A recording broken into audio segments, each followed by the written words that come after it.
তারেক জিয়া বসা, তার পাশে তার মেয়ে বসা, ওই পাশে তার বউ বসা।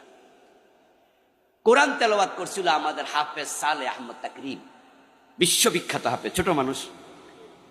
যখন কোরআন তেলাওয়াত শুরু করছে তখন দেখলাম যে আমাদের তারেক জিয়ার ওয়াইফ ডাক্তার জোবায়দা, উনি তারেক জিয়াকে কানে কানে কিছু একটা যেন বলছে।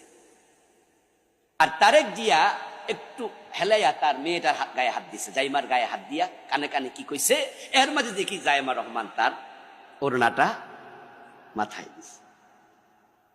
অর্থাৎ কোরআন তেলাওয়াত কালে মেয়ের মাথায় ওড়না ছিল না, কিন্তু তার মা জোবায়দা সবসময় ওড়না পরে। উনি মেয়েকে খেল করছেন, তাই স্বামীকে বলছে জোবায়দা যে জাইমাকে মাথা ওড়না দিতে বলেন, কোরআন তেলাওয়াত চলছে। শোনেন, আজান দিলে মাথায় ওড়না পরে, এটা আমাদের দেশের মেয়েদের একটা অভ্যাস, ঠিক না? যদি ইসলাম বলে সব সময় পড়ো, সব সময় পর্দা করো, কিন্তু কোরআন তেলাওয়াত কালে, আজান কালে বেপর্দা মহিলাদের মনে মনে হয় যে আরে আমার আল্লাহর কোরআন পড়তেছে, কমপক্ষে একটুকু শ্রদ্ধা দেখাই, সম্মান দেখাই।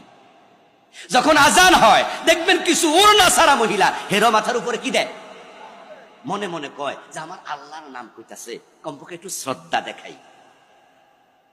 শোনেন, আমাদের এই জিয়া পরিবারে ইসলামের কিছুটা ছোঁয়া, কিন্তু আর একটা পরিবার ছিল না, বিয়া করছে কি খ্রিস্টান মহিলা। ওগুলো ইসলামের কিছু ছিল না তাদের মাঝে। এজন্যই তো তারা ইসলামকে এই দেশ থেকে শেষ করার জন্য এই 15 বছর আলেমদের বুকের মাঝে গুলি চালাইছে, হেফাজতে মেসাকার করেছে, আলেমদের ফাঁসির মঞ্চে নিয়েছে, জেলে দিছে, সুযোগ পাইছে ইসলাম ঠেঙ্গাইছে।